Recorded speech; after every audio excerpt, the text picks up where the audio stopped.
Diamond P Sports presents from the National Hot Rod Association, Championship Drag Racing.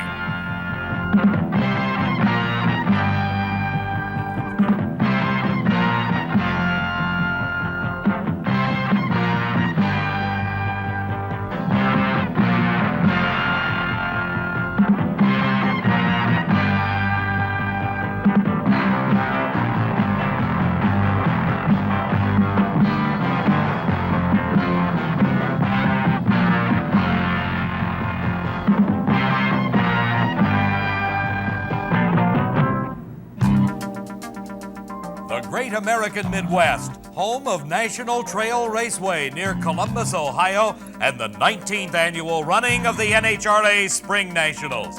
An all-star field of competitors has made performance the story of this event.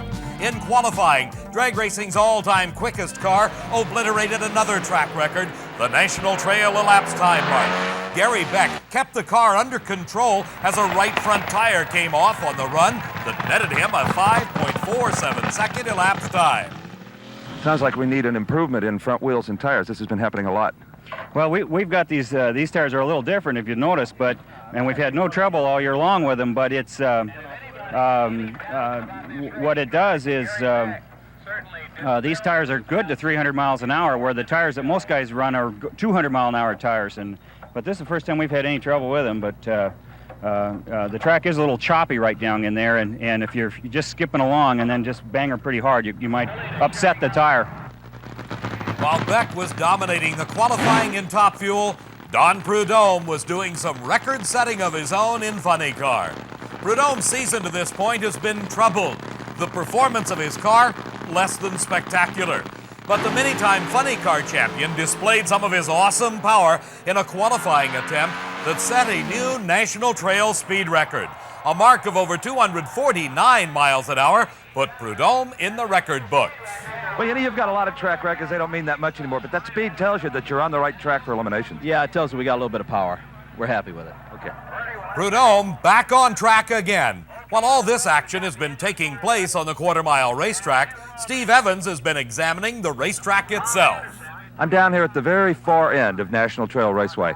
When this track was built back in the early 60s, the shutdown area was more than adequate for the cars of the period. But now, with the top classes going almost 100 miles an hour faster than they used to, you'll find a unique piece of safety equipment down here. It's called the net. In fact, in this case, it is a double net. The idea is to catch a dragster, a funny car, whatever, if the parachute and the brake should fail. How well does the net work? Well, we all found out yesterday when California funny car driver Mike Dunn gave it the supreme test.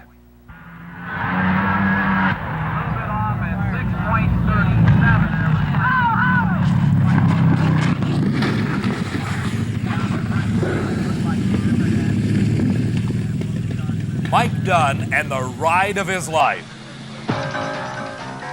It's almost unbelievable the intensity of the fire. The parachutes vaporized. The right rear tire explodes, shattering the fiberglass body. From another angle, you can see that right rear slick explode, breaking the body in half. The car thunders into the net.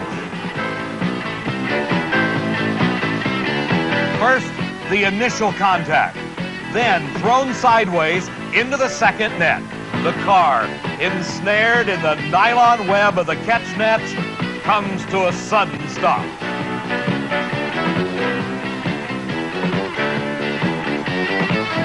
And with the smoke rising from the burning tires, engine, and grass, Mike Dunn releases his safety harness, jumps from the roll cage, and hard as it is to believe, Mike Dunn was able to run to safety. Mike Dunn, you okay? Yeah, I'm fine. It's one of the worst accidents I've ever seen at this end of the racetrack. Wasn't that bad. You looked it from here. I think when you see the tape, you'll believe me.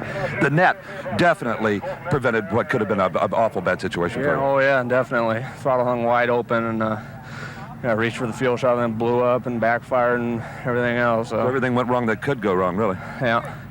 I was pulling as hard as I could to get that throttle back, and something got hung up somewhere. We'll let you get up to your crew. They're concerned as we are. Mike Dunn, one cool driver under intense pressure. The 1983 NHRA Spring Nationals brought to you by Goodyear, makers of Eagle high-performance radials and Wrangler all-season radials for light trucks. And by Brute, make every day your Brute day with Brute by Fabergé. And by Motorcraft, quality parts for all makes of cars. Motorcraft exceeds the need. We'll be right back to the Spring Nationals in just a moment.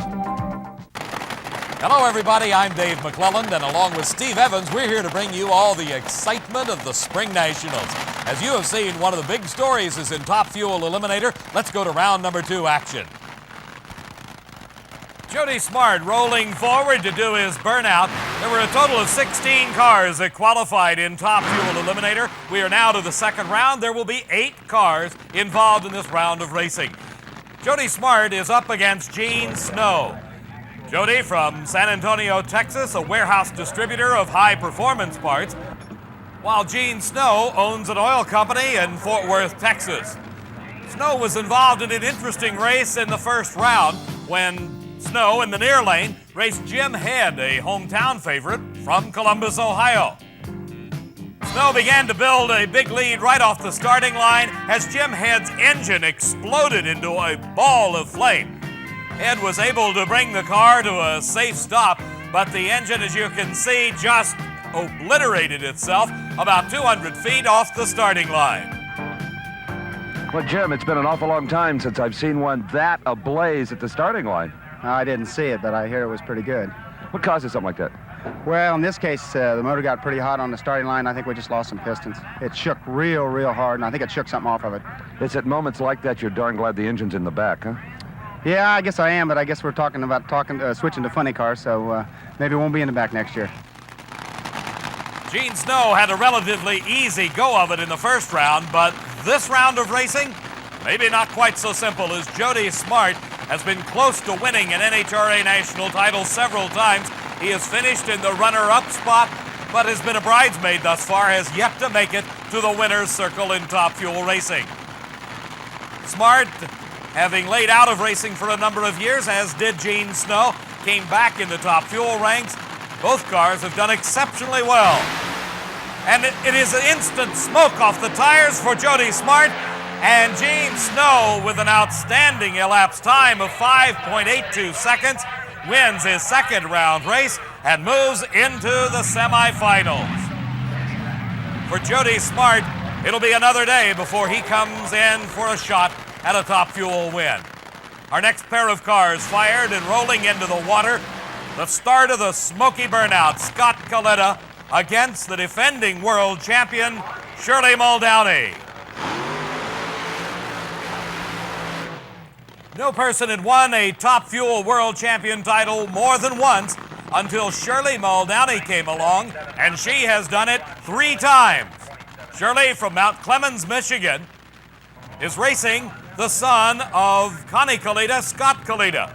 Scott had the thrill of his young racing career in the first round as he was matched against the low qualifier and the new track record holder, Gary Beck. But Beck fell victim to a loss of traction, and Scott Coletta moved out to a lead and continued to hold it as the quickest car in the field fell in the first round of racing to Scott Coletta. Well, Top Fuel dragster racing has gotten very competitive, and by no means does this racing team over here think they got a handle on everybody that's over working on their cars right now. We're out today, but we'll be back racing and winning some rounds at the next ones. And the end of the year, we hope to be on top of the pile. Not an easy go in either the first or second round for Scott Coletta. First round, he defeats Gary Beck. Now he is up against the reigning world champion, Scott Coletta in the near lane, Shirley Muldowney in the far lane. A good start by both cars. Scott Coletta losing traction momentarily, and Shirley Muldowney wins it by about a car length. A 5.99 second elapsed time for Shirley Muldowney moves her into the semifinals. Back at the starting line, the engine's coming to life for our next pair of cars. Crew Chief Ron Barrow injecting some gasoline into that engine to get it started as Connie Coletta sits behind the wheel and awaits the word to bring it up to the starting line. Connie Coletta, the father of son Scott, who you saw just a moment ago, and head of Coletta Flying Service and this two-car racing team. The burnout, long and smoky, getting those tires hot as Connie Coletta squares off against Doug Kerhulis. Kerhulis from Bakersfield, California, is one of the rising stars in championship drag racing, while Connie Coletta, a veteran, his first major event win goes back to 1964. Coletta and Kerhulis in round number 2. Steve has had a chance to catch up with Shirley Muldowney. Shirley, I saw you just talking to Scott, apologizing for something. What happened? Well, the sun reflected off the pre-stage light, and I couldn't see it, and it just took me an extra couple minutes to get in the pre-stage, and I might have made him wait. Yeah, he said good race. He was very happy to be that close to you. Nice hole shot, 500s ahead of Scott. But we run a 599. I think we got a junk blower. So a new supercharger will go in the pen car? Yeah, we can find one. So Shirley Muldowney one step closer to what could be a 5th Spring Nationals title. Shirley starts the search for a supercharger, while Connie Coletta and Doug Kerhulis are at the starting line concentrating on the electronic starting device, the Christmas tree. The tree will go green and both cars should leave the line together. The RPMs on the engines begin to mount, and it's a great start for Doug Kerhulis in the far lane. He's got about a car length lead, and he wins it over Connie Coletta with a fine 5.82 second elapsed time. The Bakersfield Flash is into the semifinals. So we watch again, you see just a wisp of smoke off of Coletta's tires, and that may have been the loss of traction that could have cost him the car length that was the lead for Doug Kerhulis as they crossed the finish line. Well, Doug Kerhulis with a 582 has suddenly become a big factor here at the Spring Nationals. Congratulations. Thank you very much. We put a little fuel pump on it. It wasn't hurt at the last room, but we put a little pump on it and stepped on a little bit for Connie, of course, because he's the one that'll come up and bite you every time. This is the farthest you've gone in quite a while. You know what? This is the farthest we've been in 2 years top fuel racing. We've won smaller events in California and around divisional races, but this is a pleasure. 2 to go. You bet. Thank you. And obviously pleased, Doug Kerhulis heads back to the pits to get ready for the semifinals as our final pair of cars come out of the burnout area in this, the second round of racing. It is Richard Tharp in the far lane from Dallas, Texas, against Californian Denver Schutz from Fresno. Schutz is a raisin grower. Richard Tharp has to be one of the most worried drivers in this second round of competition. It was back in the first round as he was racing Rance McDaniels that Tharp ran into problems. The car went up in smoke right off the starting line. He pulled ahead of McDaniels, won the race, but exploded an engine. A ball of fire and the supercharger leveled, hanging off to the side. Richard, I guess the only good thing we could say is you won. Yeah, that ain't too good right now. Have we got another motor? Yeah, we got 2 more motors. We ain't got another blower. Oh, I don't know exactly what's going to happen. Would like to say a good job at driving, Richard. Just to not put it in the net under those situations was incredible. Well, thank you.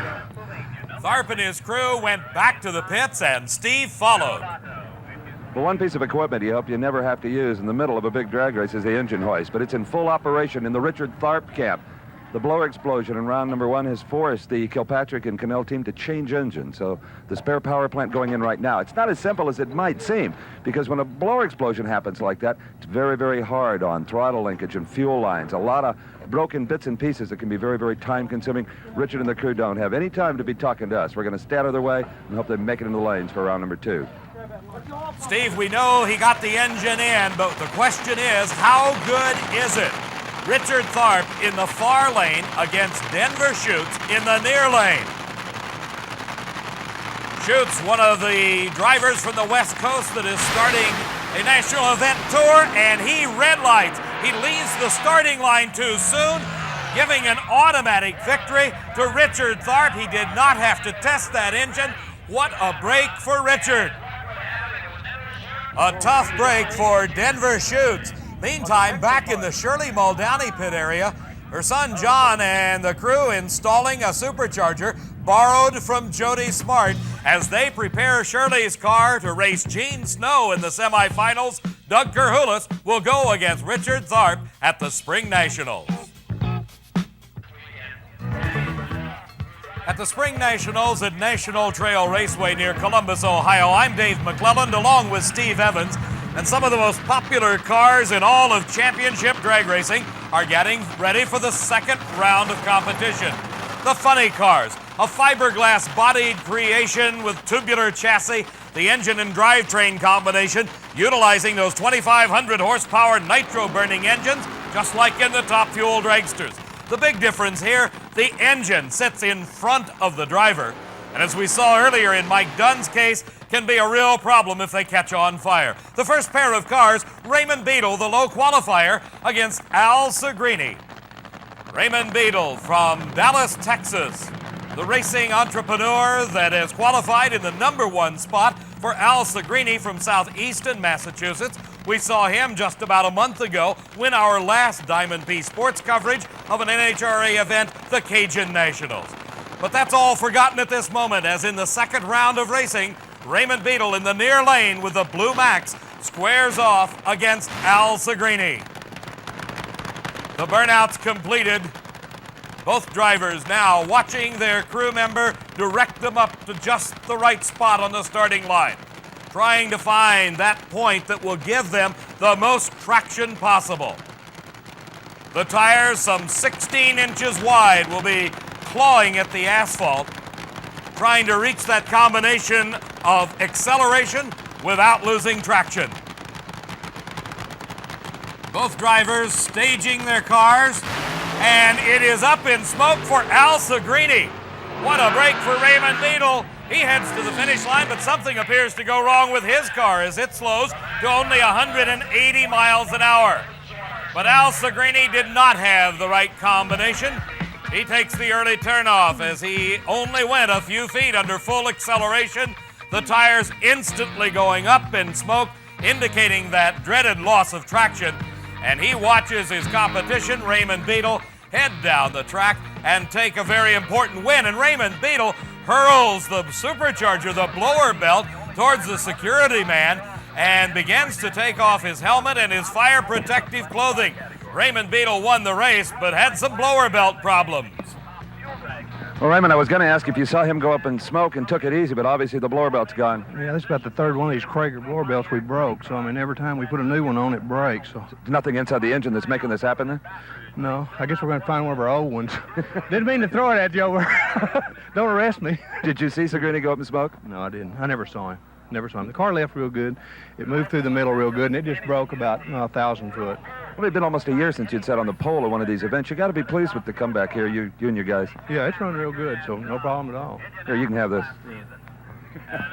Raymond waving the broken blower belt like a trophy to the Blue Max crew, indicating, well, gang, there's some work coming up, and some work was performed on this car.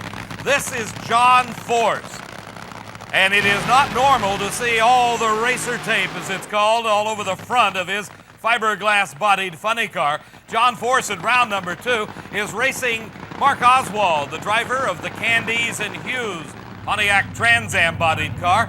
Oswald from Cincinnati, Ohio, driving for the Louisiana-based crew, while John Force hails from Fullerton, California. Force is another of those racers at the Spring Nationals that is very fortunate to be in the second round. Back in the first round, after he defeated Kenny Bernstein, John Force had his parachute look like a streamer.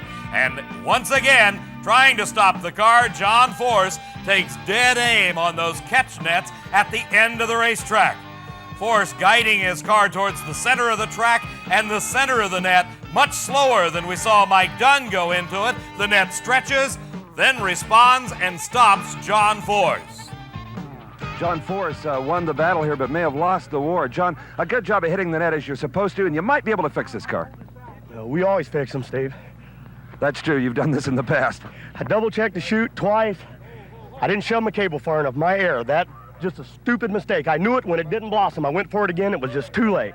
Well, John's okay. The car, a bit of damage, but as he said, we always fix them, Steve.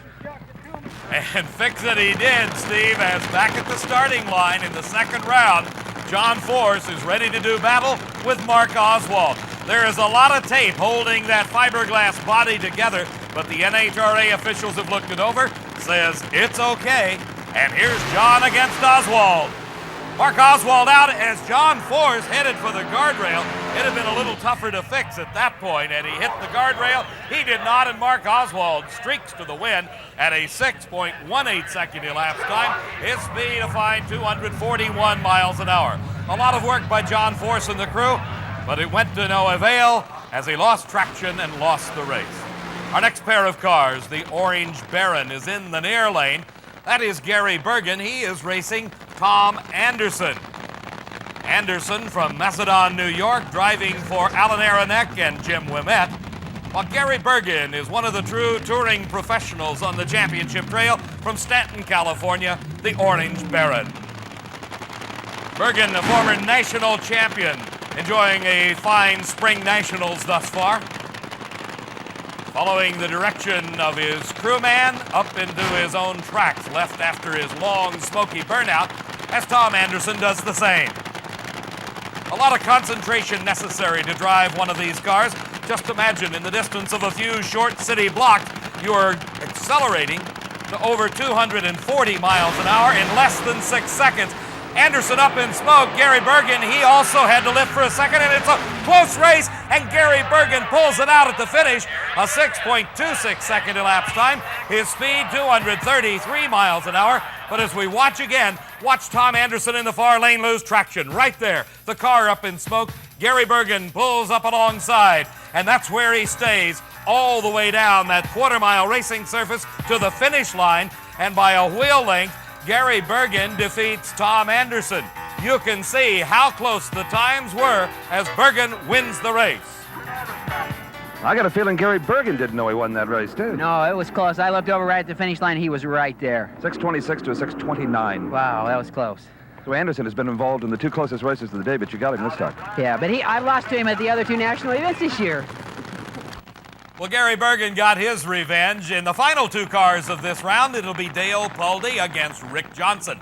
Pulde from Van Nuys, California, considered one of the toughest drivers around. For Rick Johnson, this has got to be his lucky meet. The Utica, New York-based driver had the upset win of his career in the first round of racing as he was pitted against the new track record holder, Don Prudhomme, who had recorded a speed of over 249 miles an hour. We watch Prudhomme go up in smoke. He drives away from the guardrail, and Johnson, streaking for the finish line, wins the race. Don, you do everything right for 3 days. In round one, it just doesn't work. Yeah, that's what's disgusting about this damn thing. I don't know. It's really 2 races in a row that you've almost hit the rail in round one like that. Yeah, I don't know. You know, just what can I say? Just hasn't been a good year. An obviously dejected Don Prudhomme, but an elated Rick Johnson in the near lane has got to tangle now with Dale Pulde. Pulde leaves first, but loses traction. The car up in smoke. Johnson clean to the finish line to a 6:19 at 234 miles an hour. The car coming to a stop as we watch again the tire smoke showing for Dale Pulde, indicating that loss of traction that allows the competition to move ahead and hold the lead all the way to the finish line. Well, a young guy that's been around a lot of years, but I think this is the first time we've got a chance to talk to him as a winner down here at the end of the racetrack. Rick Johnson doing a fine job. You got the snake, and now you're into the semis. Thanks, Steve. Yeah, Ronnie's doing a real good job tuning the car today, and it's shaking bad out there, and it's loose, and we're shifting early and just trying to get her through there the best way we can. Rick Johnson and his crew chief, Ronnie Swearingen, getting the car ready to run against Mark Oswald in the semifinals. Raymond Beadle against Gary Bergen.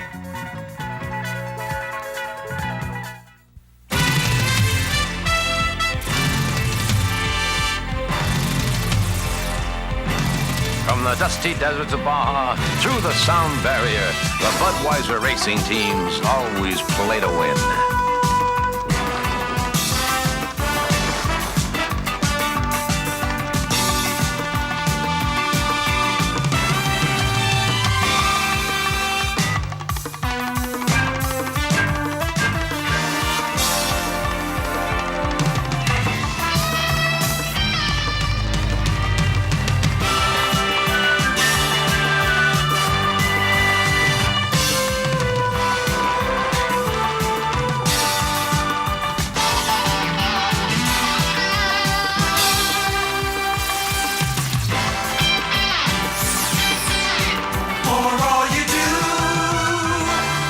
buds for you.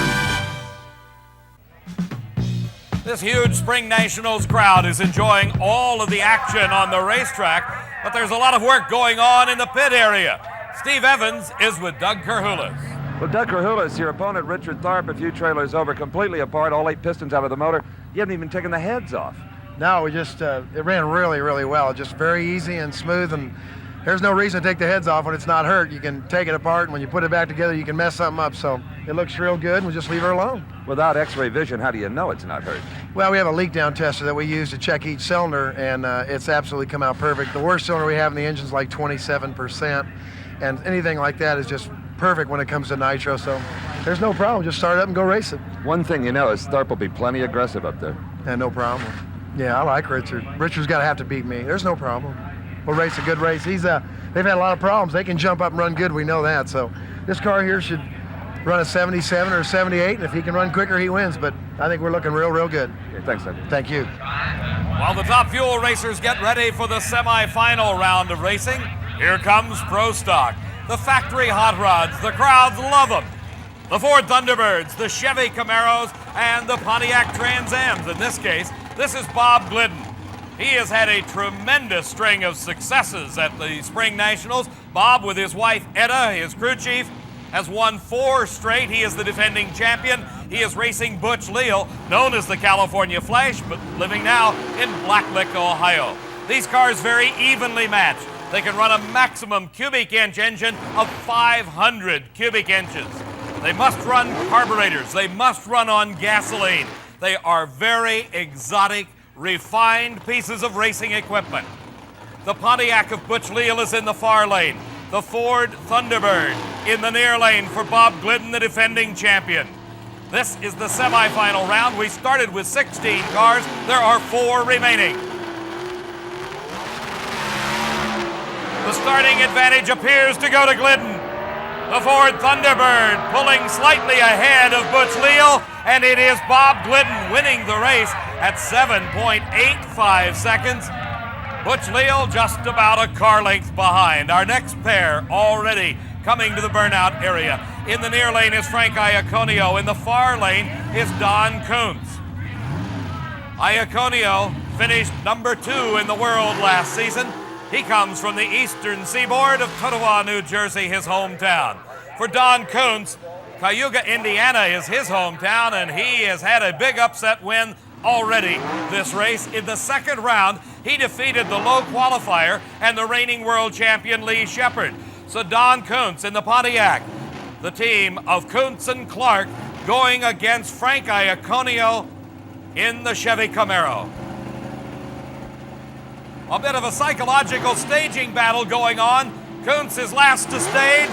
The RPMs are up, and it's Iaconio out with the lead.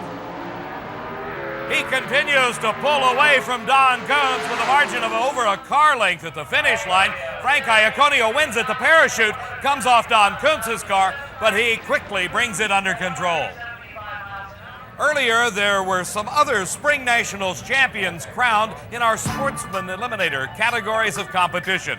Let's take a look at the final rounds of racing in those categories. In Stock Eliminator, Don Holben of Lansing, Michigan was racing Steve Benyo of Pittsburgh, Pennsylvania, and the winner at the Spring Nationals, Don Holben. Our Super Stock final matched Dick Henry against Mike Farrell. And a close race to the finish line, but Mike Farrell, the winner in Super Stock. The Super Gas final saw Mark Powick going off against Mike Bazell. Mike Bazell of Logan, Ohio, the Super Gas champion. Competition Eliminator saw the Opal of Larry Kopp against Mike Withrow in the Dragster. And in one of the closest handicap races of the day, Mike Withrow in the Dragster pulls it out at the finish line. The Top Alcohol Funny Cars saw Frank Mandolini go off against Ace Manzo. Ace Manzo previously had a run-in with the net, and he made it all the way to the finals, but lost to Fred Mandolini, the Spring Nationals champion. And in top alcohol dragster, it was an upset as a red light for Bubba Sewell gave the win automatically to Bill Walsh. Sewell had won every NHRA event to this point in 1983. So our congratulations going to all of the champions at the Spring Nationals in our Sportsman Eliminator categories. In top alcohol dragster, Bill Walsh; alcohol funny car, Fred Mandolini; competition, Mike Withrow; super gas, Mike Bazell; super stock, Mike Farrell; stock eliminator, Don Holman. Coming up next, the Top Fuel semifinals at the Spring Nationals.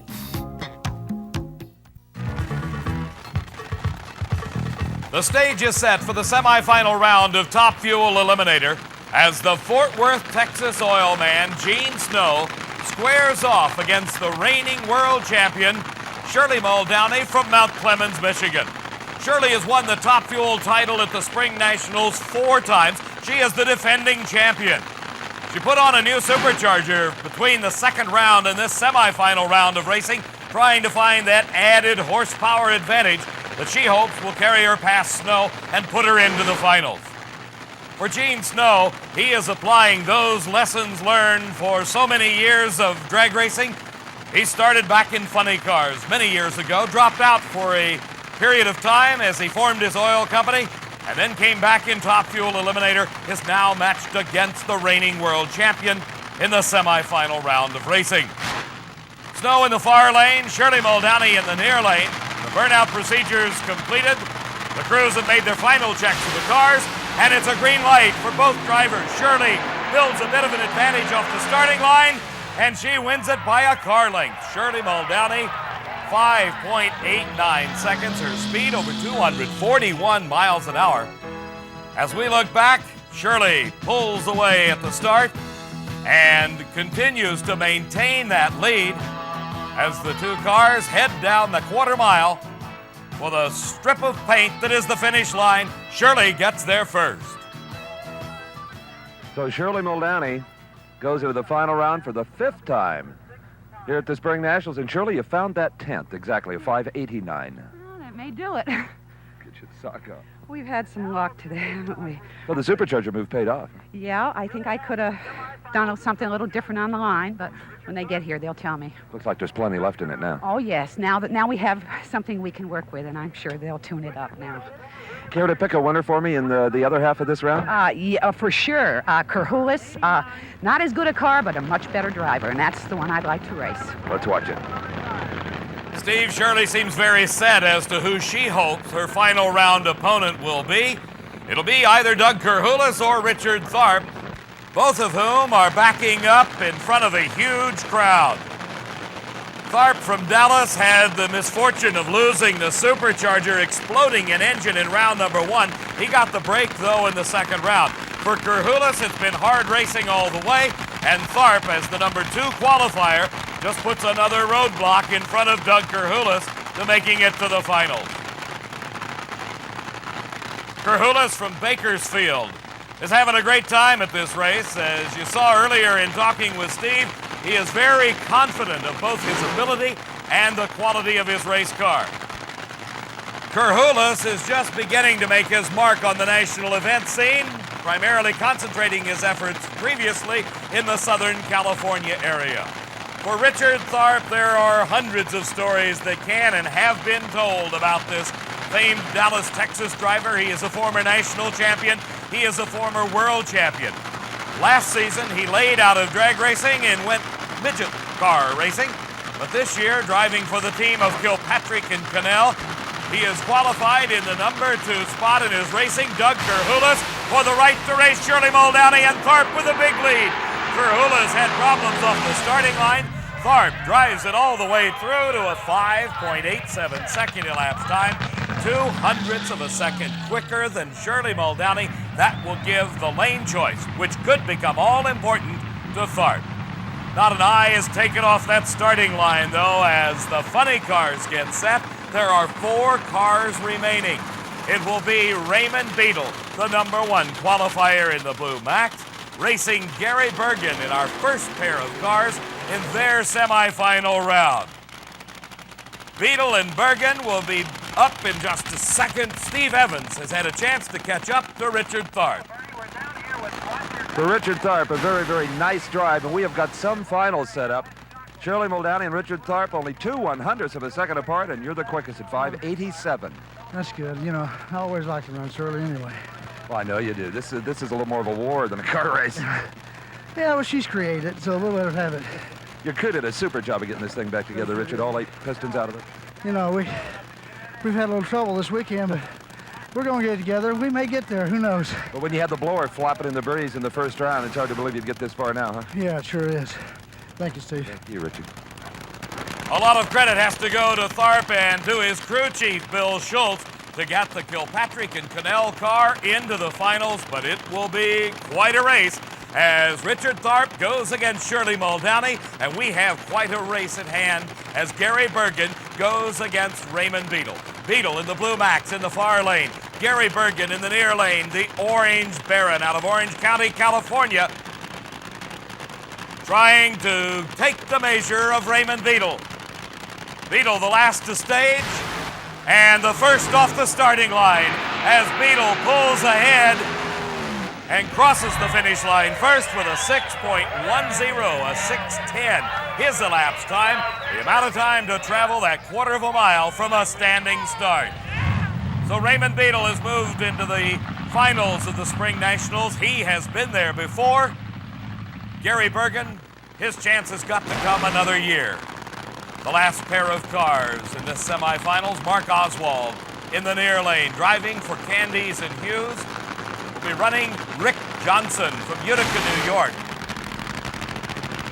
Oswald, a former Top Fuel campaigner, moved into the brand new funny car this season for Candies and Hughes.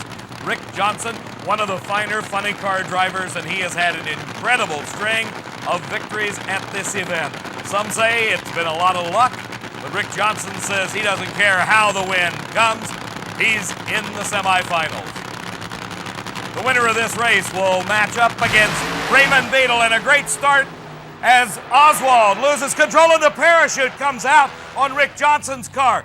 Oswald across the finish line with a 6:41 elapsed time, but the time is immaterial. He got there first. As we look back, you can see the Candies and Hughes car in the near lane losing traction. Oswald moving towards the center line, and there comes the parachute.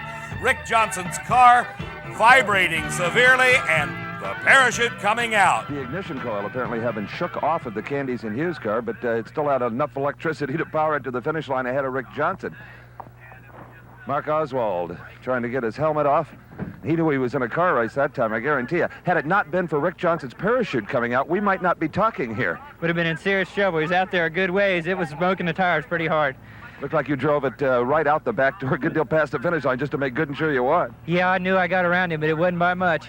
Did you see his chute come out? Try. Yeah, I didn't see his chute came out. I seen him slow down. I figured I'd get around him. You sure did. It took the car right off. The storybook finish for Rick Johnson comes to an end as we're set for the professional finals at the Spring Nationals.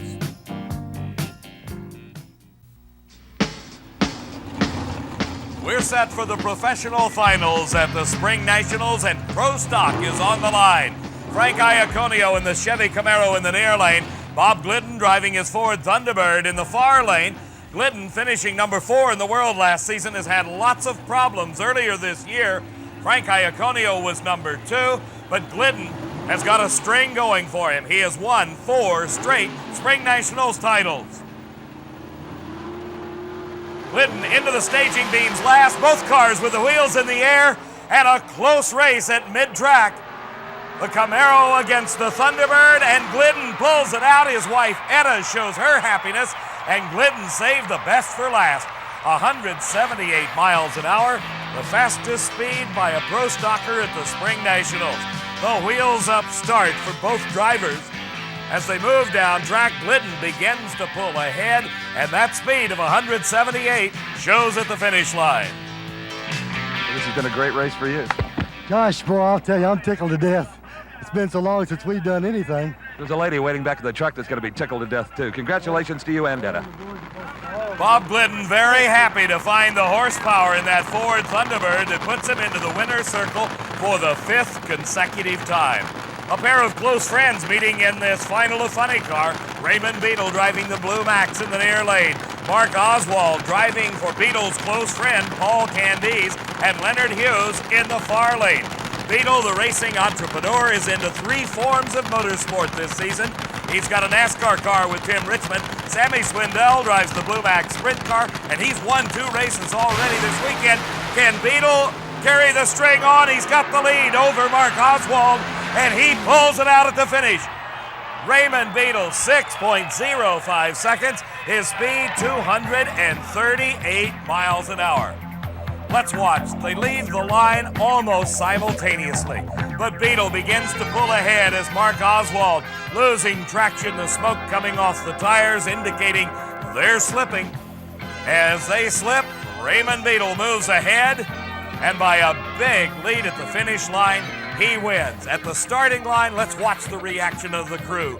Dale Emery nearest the camera. Fred Miller coming over to say, hey, we've finally done it. We have won one. So Raymond Beadle has won another Spring Nationals title. Anybody who may have thought that Raymond Beadle was spreading himself too thin with NASCAR racing and sprint car racing ought to be down here with us right now to see the man remove his mask, his first final round appearance this season, and a successful one. Congratulations, Raymond. Thank you, Steve. You had a better reaction time, a 6:05. You just had it all together. Well, we were ready for the final. You know, we was keyed up since Sammy won Friday and Saturday. Well, hopefully we could repeat, too. He's making us look bad. While there were a pair of friends meeting in the Funny Car final, you could cut the tension with a knife at the starting line as Richard Tharp in the near lane gets set to go against the reigning world champion, Shirley Muldowney. As you can tell, they are not the closest of friends. Tharp had lots of problems earlier in the race when he exploded the engine in the first round. Shirley's performance has been improving throughout the event, but Tharp has the lane choice by virtue of 0.02 of a second in the semifinal round. You cannot count out either driver in this race. They are both former world champions. Shirley is the reigning champ. The concentration on the starting line, intense by both drivers, and it is Tharp out first as Shirley loses traction, and Tharp explodes the motor. He holds on to win it. The supercharger hanging off the side of the car, and Richard Tharp defeats Shirley Muldowney for the Top Fuel title. The defending champion falling to defeat in the finals.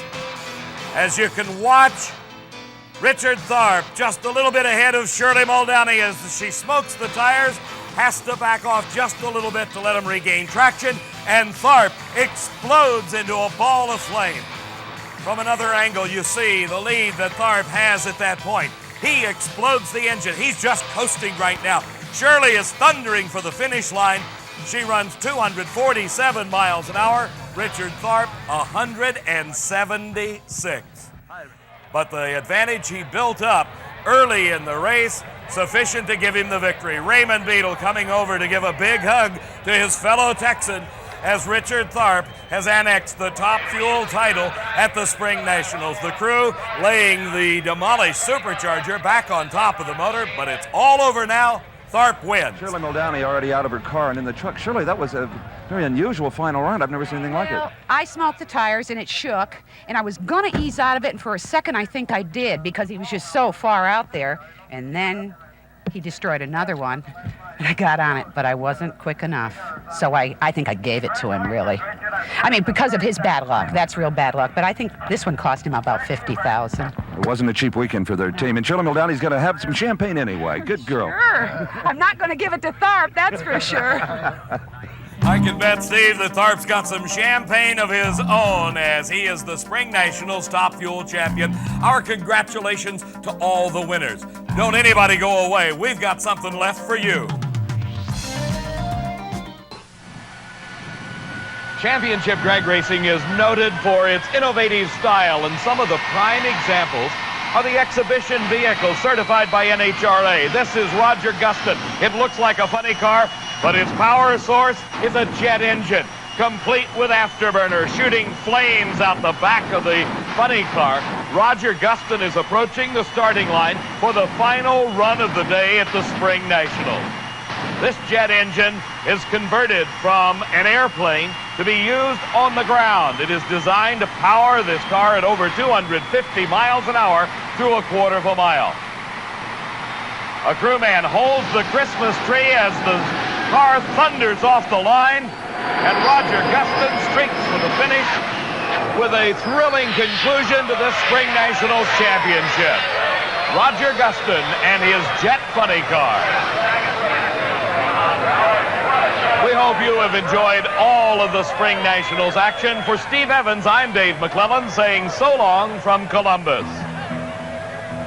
The executive producer of Diamond P Sports is Harvey M. Pellish, produced and directed by John B. Mullen.